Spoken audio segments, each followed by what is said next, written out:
తెలంగాణ ఉద్యమకారుడిగా చివరి శ్వాస వరకు తన సర్వం దారబోసి ఈ తెలంగాణ ఉద్యమాన్ని తెలంగాణ రాష్ట్ర సాధనలో గొప్ప పాత్ర పోషించిన అందశ్రీ గారిని కోల్పోవడం తెలంగాణ సమాజానికే కాదు, వ్యక్తిగతంగా నాకు చాలా తీరని లోటు. పిసిసి అధ్యక్షుడిగా ప్రజాక్షేత్రంలో పర్యటిస్తున్నప్పుడు అందశ్రీ గారిని కలవాలని ప్రయత్నం చేస్తే నేను రాజకీయ నాయకులకు దూరంగా ఉంటాను, రాజకీయ నాయకులను వేదికల మీదనే కలుస్తాను కానీ వ్యక్తిగతంగా కలవను అని ఒక మిత్రుడి ద్వారా సమాచారాన్ని చేరవేశాం.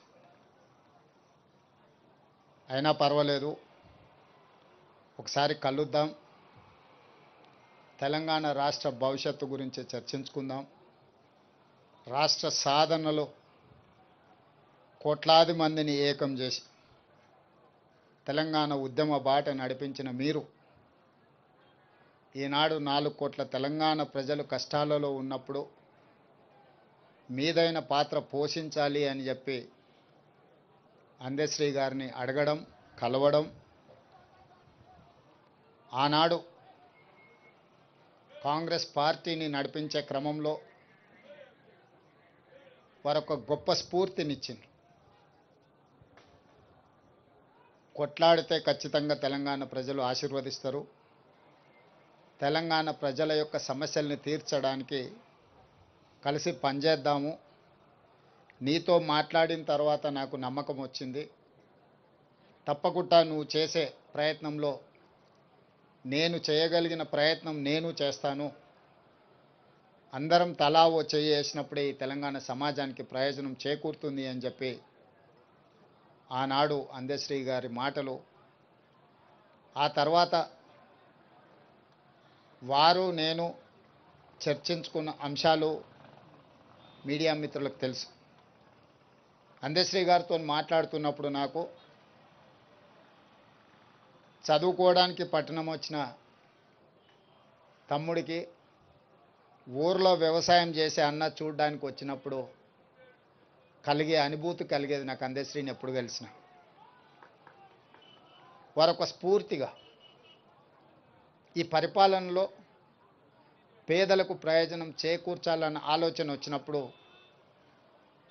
గద్దరన్నతో పాటు అందశ్రీ గారు సమానమైన స్ఫూర్తిని నింపడమే కాకుండా వారు రచించిన జయ జయ హే తెలంగాణ,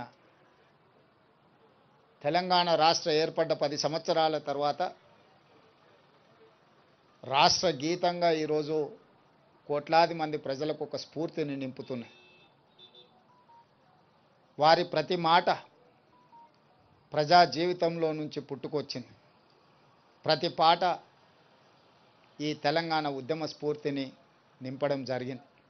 అందుకే ఈనాడు తెలంగాణ రాష్ట్ర ప్రభుత్వం రాబోయే మంత్రివర్గ సమావేశంలో మంత్రులందరి సహకారంతో జయ జయ హే తెలంగాణ గానాన్ని పాఠ్య పుస్తకాలలో ప్రథమ అంశంగా చేర్చడానికి రాష్ట్ర ప్రభుత్వం నిర్ణయం తీసుకుంటుంది. ఇదే కాదు, ఈనాడు ఈ స్మృతివనం ఉద్యమకారులకు, గాయకులకు, కవులకు ఈ తెలంగాణ సమాజం, తెలంగాణ సంస్కృతి సముచితమైన స్థానాన్ని ఇస్తుంది, స్ఫూర్తిని నింపుతుంది అని తెలియజేయడమే కాకుండా వారి కుటుంబంలో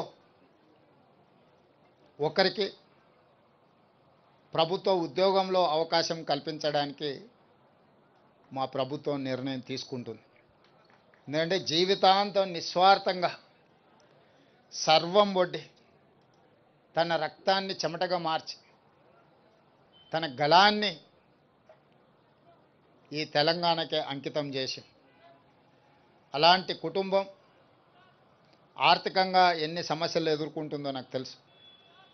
కాబట్టి ఈనాడు వారి కుటుంబంలో ఉద్యోగం ఇవ్వాలని, దీని ఒక స్మృతి వనంగా తీర్చిదిద్దాలని జయ జయ హే తెలంగాణ గానాన్ని పాఠ్యాంశంగా మార్చి వారి స్ఫూర్తిని ఎల్లకాలం, ఈ తెలంగాణ ఉన్నంతకాలం తెలంగాణ రాష్ట్ర సాధనలో అందశ్రీ గారు పోషించిన పాత్రను శాశ్వతం చేయడమే కాకుండా వారు జీవితకాలం రచించిన రచనలను ఒక పుస్తక రూపంలో వారు రచించడం జరిగింది.